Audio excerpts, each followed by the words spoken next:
أعوذ بالله السميع العليم من الشيطان الرجيم من حمزه ونفخه ونفسه بسم الله الرحمن الرحيم سورة الملك تبارك الذي بيده الملك وهو على كل شيء قدير الذي خلق الموت والحياة ليبلوكم أيكم أحسن عملا وهو العزيز الغفور. بابرکت ہے وہ ذات جس کے ہاتھ میں ہر قسم کی بادشاہت ہے اور وہ ہر چیز پہ قادر ہے، جس نے موت اور زندگی کو پیدا کیا تاکہ تمہاری آزمائش کی جائے کہ کون اچھے کام کرتا ہے. وَهُوَ الْعَزِيزُ الْغَفُورُ، اور وہی غالب ہے اور بخشنے والا ہے. سورۃ الملک کی فضیلت میں 2 حدیثیں ثابت ہیں. نبی کریم صلی اللہ علیہ وسلم نے فرمایا کہ سورۃ الملک جو ہے یہ عذاب قبر سے بچانے والی ہے. اور دوسرا نبی کریم صلی اللہ علیہ وسلم نے فرمایا ایک سورہ ہے جس کی 30 آیتیں ہیں، اپنے پڑھنے والے کی سفارش کرے گی یہاں تک کہ اس کو بخشوا دے گی. سوتے وقت بھی پڑھنے کی روایت موجود ہے کہ نبی کریم صلی اللہ علیہ وسلم سوتے وقت سورۃ الملک پڑھا کرتے تھے.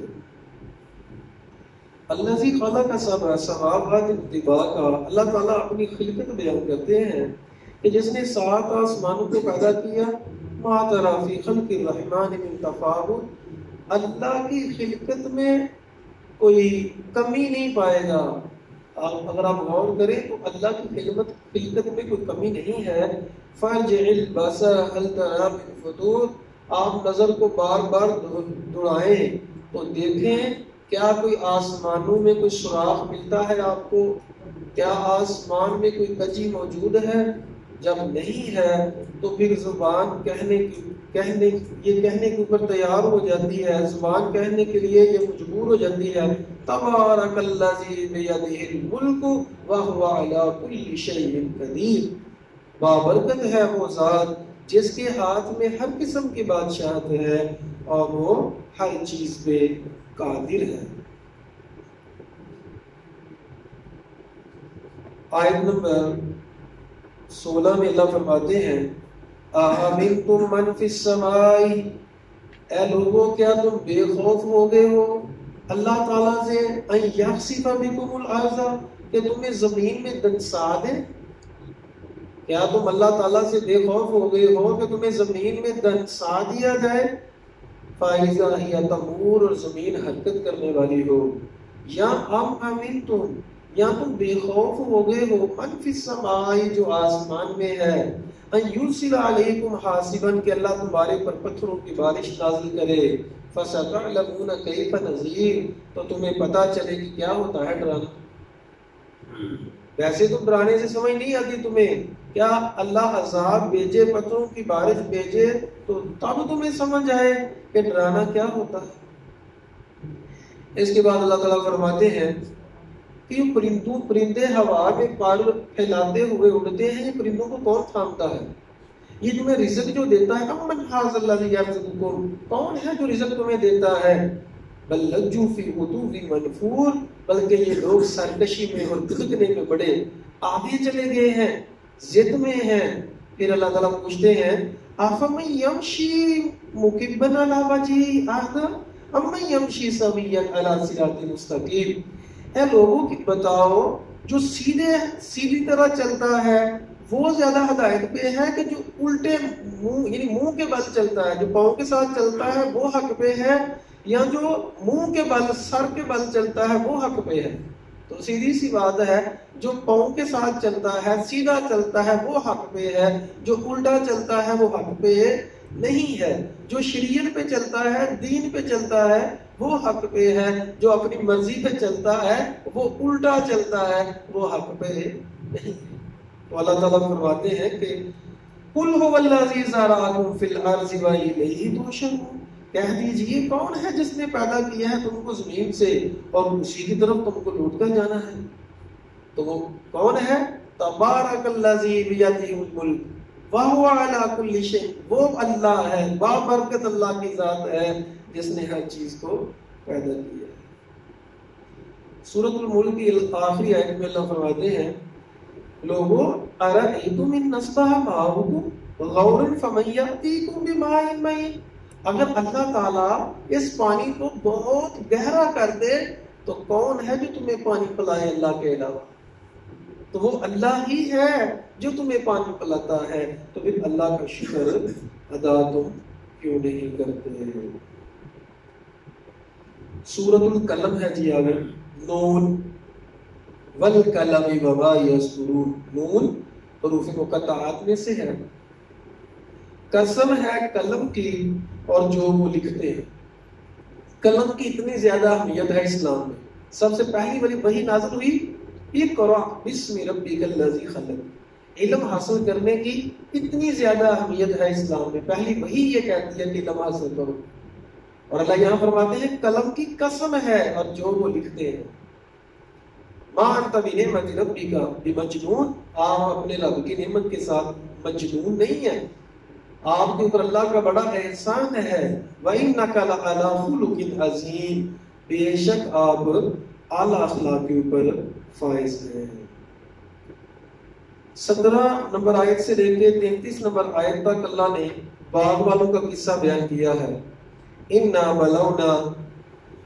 بَلَوْنَاهُمْ كَمَا بَلَوْنَا أَصْحَابَ الْجَنَّةِ إِذْ أَقْسَمُوا لَيَصْرِمُنَّهَا مُصْبِحِينَ، ہم نے ان لوگوں کی آزمائش کی ہے جیسے باغ والوں کی کی تھی، کہ ان لوگوں کی جو شریعت کو نہیں مانتے۔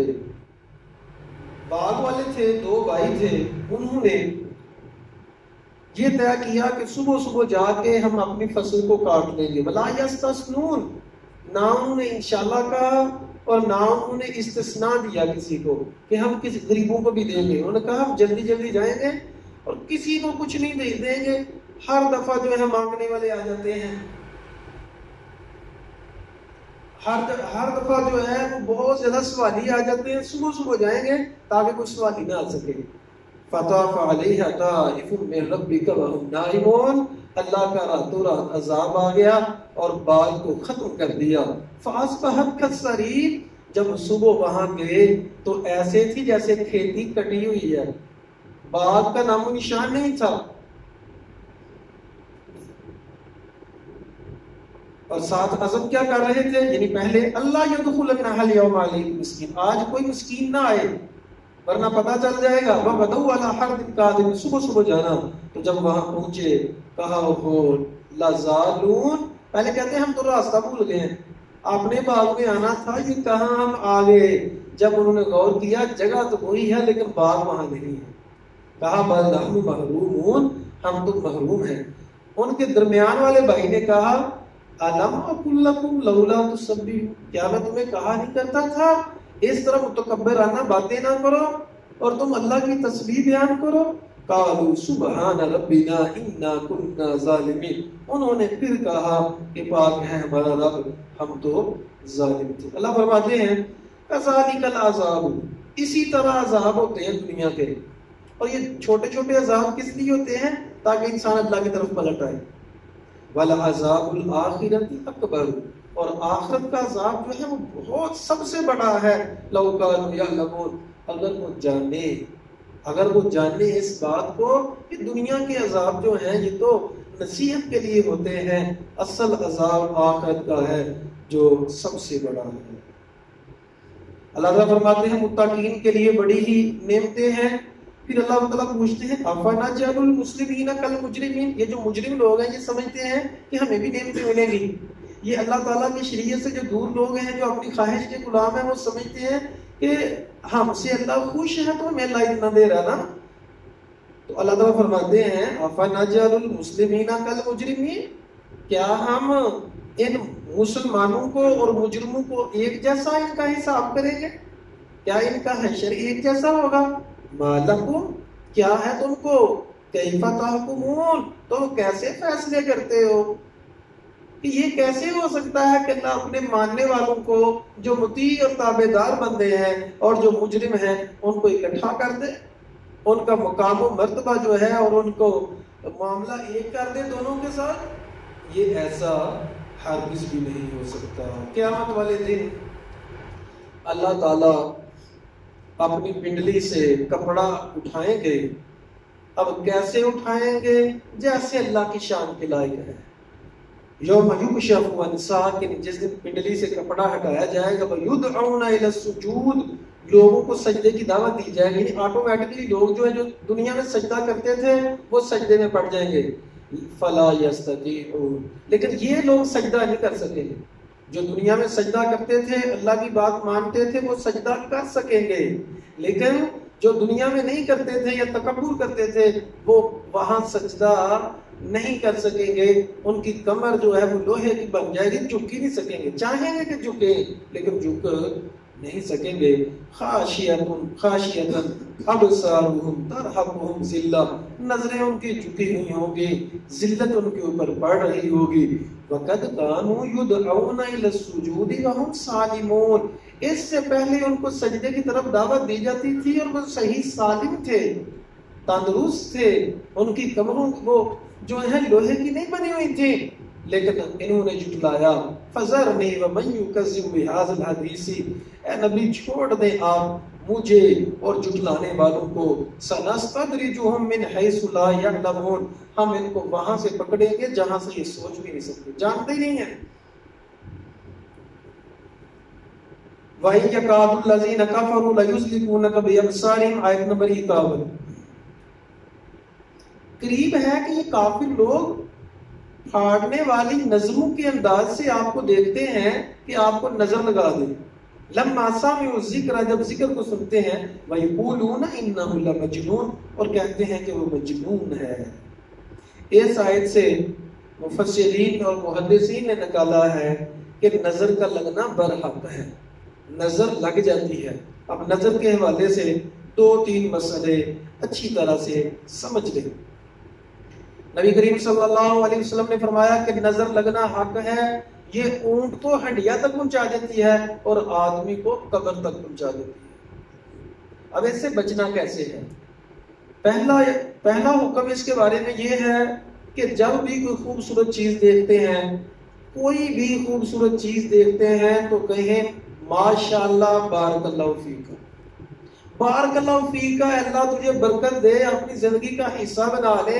اپنی کوئی چیز اچھی لگی ہے، اپنی اولاد اچھی لگی ہے، کوئی بھی چیز ہے اپنی نظر کی لگ جاتی ہے تو بارک اللہ فیک، اللہ آپ کو برکت عطا فرمائے، یہ دعا کرنی ہے۔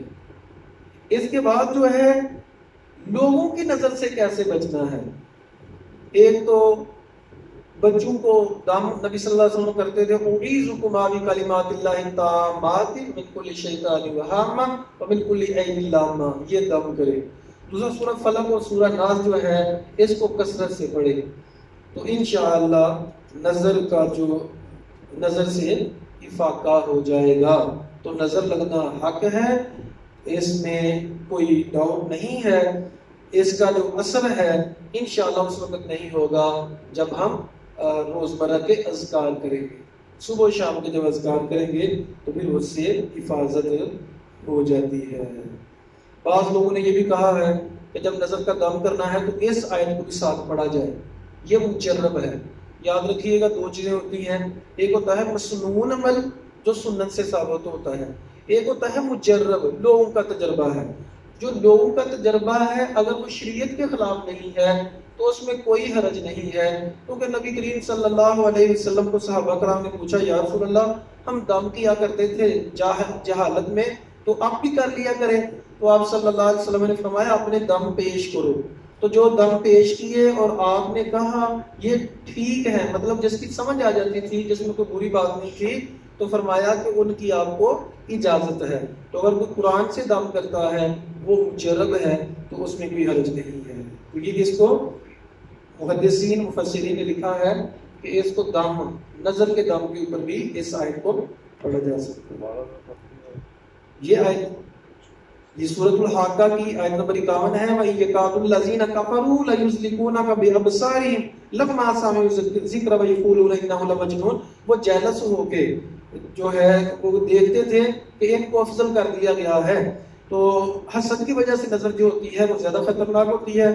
جنوں کی نظر بھی لگ جاتی ہے اور جنوں کی نظر زیادہ خطرناک ہوتی ہے. اس لیے سورہ فلق، سورہ ناس اور صبح شام کے اذکار یہ اپنی زندگی کا حصہ بنا لیں، بہت ہی ضروری ہے. الحاقہ، الحاقہ الحاقہ قائم ہونے والی ہے. جی کیا ہے قائم ہونے والی؟ قیامت کی منظر کشی کی جا رہی ہے. قوم عاد کے اوپر عذاب آیا تھا، 7 راتیں اور 8 دن مسلسل تیز آندھی چلتی رہی اور ان کو تباہ و برباد کر دیا گیا.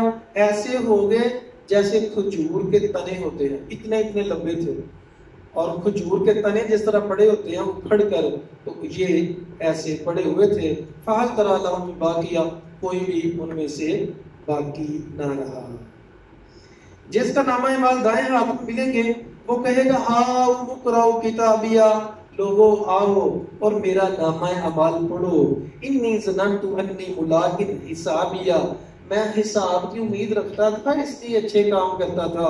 فَهُوَ فِي عِیشَةٍ رَاضِیَةٍ، وہ راضی زندگی میں ہوگا. فی جنت عالیہ، بلند جنت میں ہوگا. قطوفها دانیہ، جس کے پھل قریب قریب ہوں گے. یہ تو ہے وہ شخص جس کا نامہ اعمال دائیں ہاتھ میں ملے گا. جس کا نامہ اعمال بائیں ہاتھ میں ملے گا فَيَقُولُ يَا لَيْتَنِي لَمْ أُوتَ کِتَابِیَہ، کاش مجھے میرا نامہ اعمال نہ دیا جائے. وَلَمْ أَدْرِ مَا حِسَابِیہ، کاش میں نہ جانوں میرا حساب کیا ہے. یا لیتہا کانت القاضیہ، کاش مجھے موت آ جائے. ما اغنی عنی مالیہ، میرا مجھے مال بھی کام نہیں آیا. حلق عنی سلطانیہ، میری تو بڑی عزت ہوتی تھی، میرا تو رعب و دبدبہ ہوتا تھا، میرا سب کچھ تباہ ہو گیا. خذوہ فغلوہ، تو وہ چیخے گا چلائے گا، ابھی واویلا کر ہی رہا ہوگا، اللہ کی طرف سے حکم ہوگا فرشتوں اس کو پکڑو اور جہنم میں پھینک دو. خذوہ فغلوہ، پکڑو اس کو، فغلوہ، اس کو باندھ دو. ثم الجحیم صلوہ، اس کو جہنم میں داخل کر دو. ثم فی سلسلۃ ذرعها 70 ذراعا فاسلکوہ، اور اس کو 70 ہاتھ لمبی زنجیر میں باندھ دو. انہ کان لا یؤمن باللہ العظیم، یہ اللہ میں ایمان نہیں لاتا تھا. ولا یحض ولا طعام المسکین، مسکینوں کو کھانا کھلانے پہ نہیں ابالتا تھا. فَلَيْسَ لَهُ الْيَوْمَ هَاهُنَا حَمِيمٌ، یہاں اس کا کوئی دوست نہیں ہے. کھانا اس کو مسکین کا ملے گا جو جہنمی کھاتے ہیں. سورۃ المعارج. سَأَلَ سَائِلٌ بِعَذَابٍ وَاقِعٍ، سوال کرنے والا سوال کرتا ہے عذاب کے بارے میں کہ کب ہوگا. اللہ فرماتے ہیں لِلْكَافِرِينَ لَيْسَ لَهُ دَافِعٌ، کافروں سے اس عذاب کو کوئی روک نہیں سکتا. قیامت والا دن جو ہوگا کان مقدارہ 50,000 سنہ، 50,000 سال کا ایک دن. 4 نمبر آیت میں اللہ فرماتے ہیں کہ 50,000 سنہ، 50,000 سال کا ایک دن ہوگا. فاصبر صبرا جمیلا، آپ اچھا صبر کریں.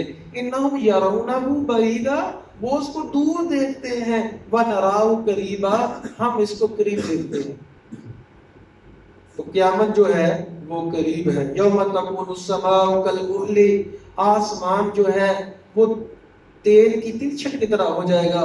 وتکون الجبال کالعہن، اور پہاڑ روئی کی طرح ہو جائیں گے. ولا یسأل حمیم حمیما، کوئی قریبی دوست کسی سے سوال نہیں کرے گا.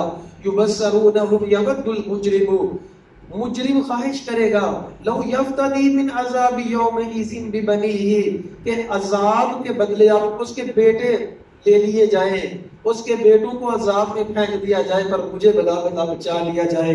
وصاحبتہ واخیہ، اس کی بیوی کو، اس کے بھائیوں کو. وفصیلتہ التی تؤویہ، اس کے قبیلے کو. ومن فی الارض جميعا، ساری زمین پہ جتنے لوگ ہیں سب کو جہنم میں پھینک دیا جائے. ثم ینجی، مجھے بچا لیا جائے. کاللہ انہا لظی، خبردار لوگوں وہ تو ایک شعلہ ہے. نزاعۃ للشوی، جو چمڑی کو ادھیر کے رکھ دے گا.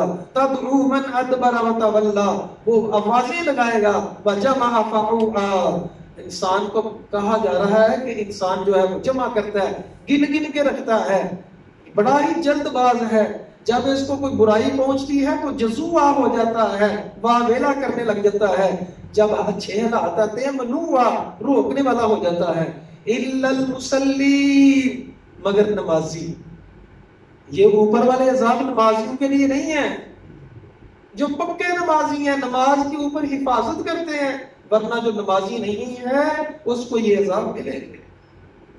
اللہ دوسری جگہ میں فرماتے ہیں ما سلککم فی سقر، جہنمیوں سے فرشتے پوچھیں گے اور تم جہنم میں کیوں آ گئے ہو؟ قالوا لم نکن من المصلین، کہیں گے ہم نماز نہیں پڑھا کرتے تھے، اس وجہ سے آج ہمیں جہنم میں داخل کر دیا گیا۔ اللہ تعالیٰ اپنے بندوں کی صفت بیان کرتے ہیں کہ جو نماز کی حفاظت کرتے ہیں ان کے اوپر یہ عذاب اوپر والے نہیں ہوں گے، وہ ان کو ایسے عذاب نہیں ہوگا، لیکن جو نماز ادا نہیں کرتے تو وہ لوگ بڑی ہی ذلت میں ہوں گے۔ سورۃ نوح، نوح علیہ السلام کا واقعہ بیان کیا گیا اور استغفار کے فائدے بیان کیے گئے۔ نوح علیہ السلام نے پہلے کہا کہ اللہ میری قوم کو تباہ کر دے، میں جب بھی ان کو آوازیں دیتا ہوں بلاتا ہوں لتغفر لہم، تاکہ تو ان کو معاف کر دے، اپنے کانوں میں انگلیاں ڈال دیتے ہیں، بس تغشوا ثیابہم، اپنے کپڑوں کو اپنے کانوں کے اندر ڈال لیتے ہیں تاکہ نوح کی آواز نہ آئے، نوح علیہ السلام کی۔ وَأَسَرُّوا وَاسْتَكْبَرُوا اسْتِكْبَارًا، اور انہوں نے اصرار کیا اور تکبر کیا۔ ثُمَّ إِنِّي دَعَوْتُهُمْ جِهَارًا، میں نے واضح طور پہ ان کو آوازیں دی، چھپ چھپ کے، یعنی اکیلے اکیلے کے پاس بھی گیا، لوگوں کے اجتماعی لوگوں کو بھی دعوت دی، لیکن انہوں نے نہیں مانی۔ فَقُلْتُ اسْتَغْفِرُوا، میں نے کہا استغفار کرو۔ استغفار کے فائدے، اپنے رب سے معافی مانگو، پہلا فائدہ یہ ہوگا اللہ گناہوں کو معاف کر دے گا، دوسرا فائدہ ہوگا اللہ بارشیں نازل کرے گا، تیسرا فائدہ ہوگا اللہ مال عطا فرمائے گا، چوتھا فائدہ ہوگا اللہ بیٹے عطا فرمائے گا۔ پھر اللہ فرماتے ہیں، اللہ پوچھتے ہیں مالکم لا ترجون للہ وقارا، تمہیں کیا ہو گیا ہے کہ اللہ کے وقار کا خیال نہیں رکھتے، اللہ کی تم عزت نہیں کرتے۔ وقد خلقکم اطوارا، حالانکہ تم سب کو پیدا اسی نے کیا ہے، تم اللہ کی عزت کیوں نہیں کرتے؟ تو یہ استغفار کے فائدے ہیں، اور اس کے بعد تنبیہ ہے کہ لوگوں اتنے زیادہ فائدے اللہ دیتا ہے پھر بھی تم اللہ کی عزت کیوں نہیں کرتے؟ نوح علیہ السلام کی قوم میں ایک تو نیک لوگ رہ گئے تھے، باقی سارے تباہ و برباد ہو گئے تھے۔ تو جب نوح علیہ السلام بھی فوت ہو گئے تو ان کے 5 نیک لوگ تھے، ود، سوا، یغوث، یعوق، نصر۔ اب جب وہ بھی فوت ہو گئے، یہ نیک لوگ تھے، لوگوں کو تبلیغ کرتے تھے، دین کی دعوت دیتے تھے، جب یہ لوگ فوت ہوئے تو شیطان نے ان کے پیروکاروں کو جو پیچھے تھے ان کو کہا کہ ان کی تصویریں بنا لو۔ جب انہوں نے تصویریں بنا لی تو جب ایک وقت گزرا لمبا تو شیطان نے ان کے دل میں ڈالا کہ تمہارے بڑوں نے ان کی تصویریں اس لیے بنائی تھی کہ ان کے بت بنانے تھے، ان کے وسیلے سے اللہ سے مانگو۔ اللہ تعالیٰ کے چونکہ یہ نیک لوگ ہیں تو ان کا وسیلہ ڈالو، ہے اللہ تیرا یہ بت جو ہے، یہ فلاں تیرا بندہ ہے، اس کے وسیلے سے ہم مانگتے ہیں۔ اور جب ایک وقت گزرا تو لوگوں نے ڈائریکٹ ان کو پکارنا شروع کر دیا، تو یہ 5 بت تھے، ود، سوا، یغوث، یعوق، نصر۔ تو شرک ایسے شروع ہوا ہے، اسی لیے تصویر بنانے کی اتنی زیادہ حرمت ہے۔ تو تصویر بنانے کی جو حرمت ہے اس کی ایک وجہ یہ ہے کہ اس سے شرک شروع ہو جاتا ہے۔ تو اگر تصویر تبلیغ کے لیے ہو، دین کے لیے ہو، ضرورت کے لیے ہو، اس میں وہ قباحت نہیں ہے۔ جو تصویر بنائی جاتی ہے عزت اور احترام کے لیے، اور ہمارے یہاں یہ کلچر چل رہا ہے، لوگوں نے اپنے اپنے لیڈروں کی، خصوصی طور پہ مذہبی لیڈر جو ہیں، اپنے پیر، ان کی تصویروں کو باعث برکت کے لیے اپنے گھروں میں لٹکایا ہوتا ہے اور باقاعدہ لوگ سلام کرتے ہیں۔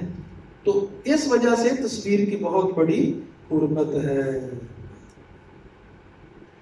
جن، سورۃ الجن، جنوں کی ایک جماعت آئی تھی، قل اوحی الیہ، کہہ دیجئے مجھے وحی کی گئی ہے کہ ایک جنوں کی جماعت نے قرآن سنا، اور یہدی الی الرشد، انہوں نے دوسروں کو دعوت دی اور کہا ہم میں سے ایمان لے آؤ۔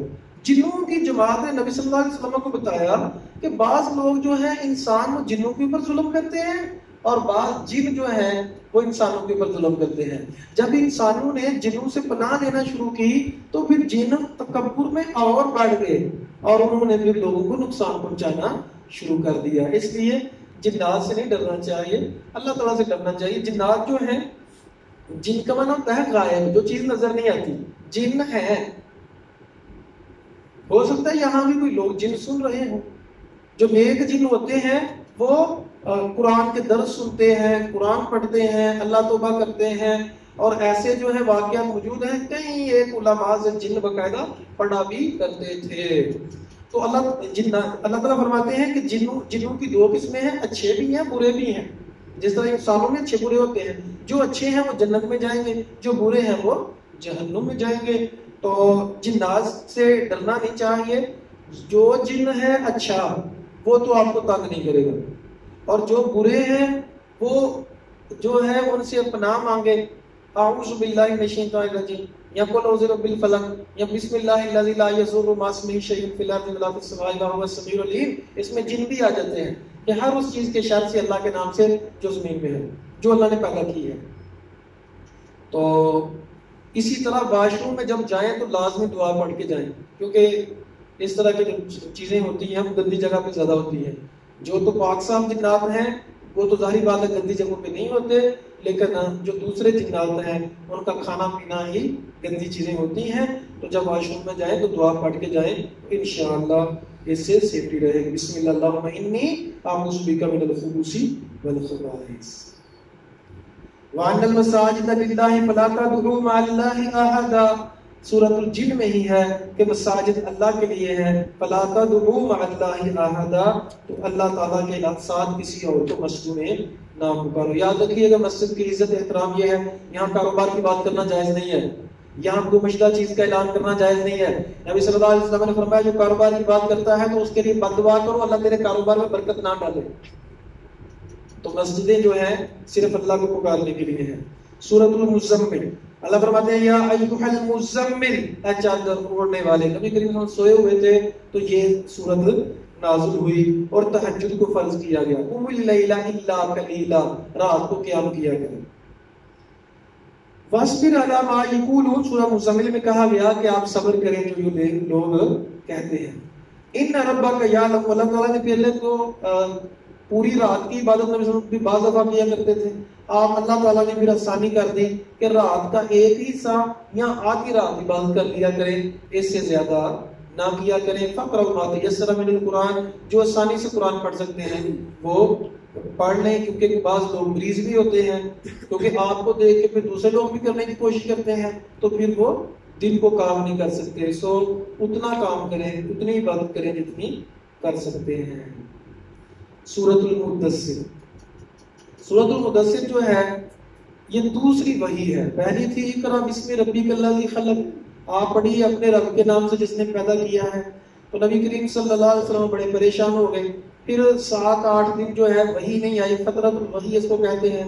اس کے بعد نبی صلی اللہ علیہ وسلم جو سوئے ہوئے تھے چادر لے کے, تو ڈرے ہوئے تھے, تو اللہ تعالیٰ نے یہ آیات نازل کی, یا ایھا المدثر, یہ چادر اوڑھنے والے, قم فانذر, کھڑے ہو جائے ان لوگوں کو ڈرائیں. وربک فکبر, اللہ کی کبریائی بیان کریں. وثیابک فطہر, اپنے کپڑوں کو صاف رکھا کریں. والرجز فاہجر, گندگی سے دور رہیں اور اپنے رب کے لیے صبر کریں. سورۃ المدثر ہی میں ہے کہ جہنمی لوگ زیادہ تر کیوں ہوں گے, جہنم میں کیوں جائیں گے. ما سلککم فی سقر, فرشتے پوچھیں گے جہنمیوں سے جہنم میں کیوں آئے ہو, تو کہیں گے لم نک من المصلین, ہم نماز نہیں پڑھا کرتے تھے. سورۃ المدثر میں اللہ تعالیٰ فرماتے ہیں یہ لوگ نصیحت کو سن کے ایسے بھاگتے ہیں فرت من کا سوارا, جیسے شیر دیکھ لیا ہو. نصیحت کو سن کے بھاگ جاتے ہیں, جیسے شیر سے بھاگ جاتے ہیں تو نصیحت کو سن کے بھی بھاگ جاتے ہیں. کلا بل لا یخافون الآخرہ, بلکہ یہ لوگ جو ہیں آخرت سے ڈرتے نہیں ہیں. ایک کلا انہا تذکرہ, یہ تو ایک نصیحت ہے. فمن شاء ذکر, جو چاہے نصیحت پکڑ لے, جو نہیں چاہتا نہ پکڑے, اس کی مرضی. وما یذکرون الا ان یشاء اللہ, اور نہیں کوئی بھی نصیحت پکڑتا مگر جس کو اللہ چاہتا ہے. وہ کون سے لوگ ہوتے ہیں جو نصیحت پکڑتے ہیں؟ وہ اہل التقوی و اہل المغفرہ, وہ تقوی والے ہیں اور بخشش والے ہیں، انہیں ان کے گناہوں کو معاف کیا جاتا ہے۔ سورۃ القیامہ۔ لا اقسم بیوم القیامہ، اللہ تعالیٰ فرماتے ہیں قیامت کی قسم اٹھاتا ہوں اور یہ قائم ہو کے رہنے والی ہے۔ ایحسب الانسان ولن نجمع عظامہ، کیا انسان نے سمجھ رکھا ہے کہ ہم اس کی ہڈیوں کو اکٹھا نہیں کریں گے؟ بلکہ ہم تو انسان کے پورے کو اکٹھا کرنے کے اوپر قادر ہیں۔ انسان چاہتا ہے کہ میں واضح گناہ کروں۔ جب قیامت قائم ہوگی تو انسان کہے گا این المفر، کیا کہیں بھاگنے کی جگہ ہے؟ اللہ فرماتے ہیں لا وزر، کوئی نہیں بھاگنے کی جگہ ہے۔ يُنَبَّأُ الْإِنسَانُ يَوْمَئِذٍ بِمَا قَدَّمَ وَأَخَّرَ، انسان کو بتایا جائے گا جو اس نے پہلے کیا بعد میں کیا۔ بَلِ الْإِنسَانُ عَلَى نَفْسِهِ بَصِيرٌ، ہر انسان اپنے آپ کو خوب جانتا ہے میں کتنے پانی میں ہوں۔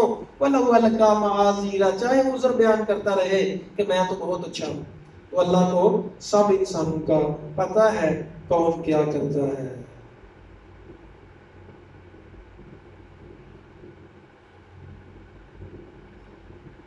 قیامت کی منظر کشی کی گئی کہ قیامت والے دن کچھ چہرے جو ہیں بڑے تر و تازہ ہوں گے اور کچھ چہرے جو ہیں ان کے اوپر گرد و غبار ہوگی، اور جب موت آنے والی ہوگی تو کہیں گے کلا اذا بلغت التراقی وقیل من راق، ہے کوئی دم کرنے والا؟ تو موت کا دم کرنے والا کوئی نہیں ہوتا۔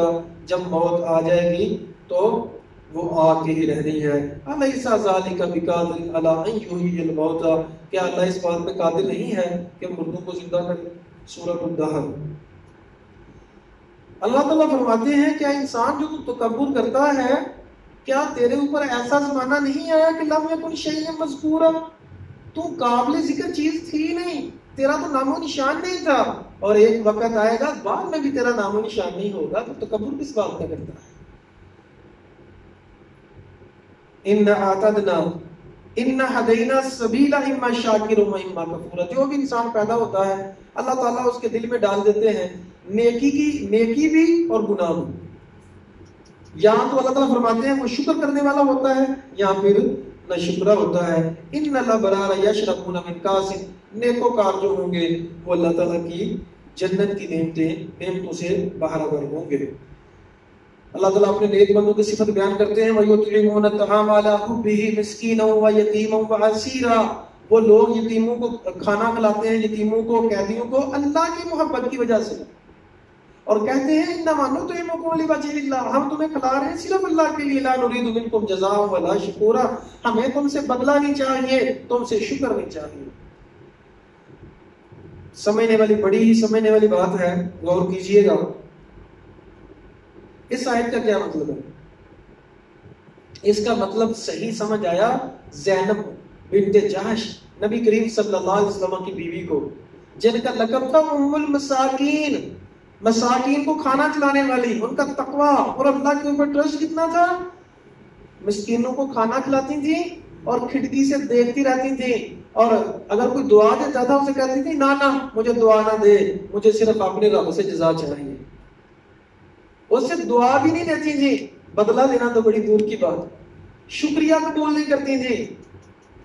کہ اللہ تعالیٰ فرماتے ہیں کہ وہ اللہ کے لیے کھانا کھلاتے ہیں جو کسی سے جزا نہیں چاہتے، کسی سے شکریہ نہیں چاہتے۔ یاد رکھیے گا اخلاقی طور پہ ہمیں چاہیے کہ شکریہ ادا کریں ایک دوسرے کا، لیکن جو بندہ یہ کہتا ہے کہ میں نیکی کر رہا ہوں تو میرا شکریہ ادا کیا جائے، مجھے اس کا بدلہ دیا جائے، تو مطلب یہ شکریہ کے لیے کر رہا ہے، یہ بدلے کے لیے کر رہا ہے، اللہ کے لیے تو کر ہی نہیں رہا۔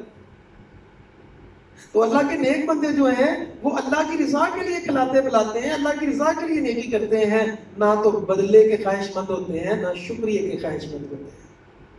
تو اللہ کرے ہمیں یہ بات سمجھ آ جائے۔ لڑائیاں جھگڑے فتنہ فساد زیادہ اسی وجہ سے ہے کہ میں تیرے کام آیا تھا تو کیوں نہیں آیا، تو یہ سودے بازی ہوتی ہے، نیکی نہیں ہوتی۔ نیکی جو ہوتی ہے وہ خالصتاً اللہ کے لیے ہوتی ہے۔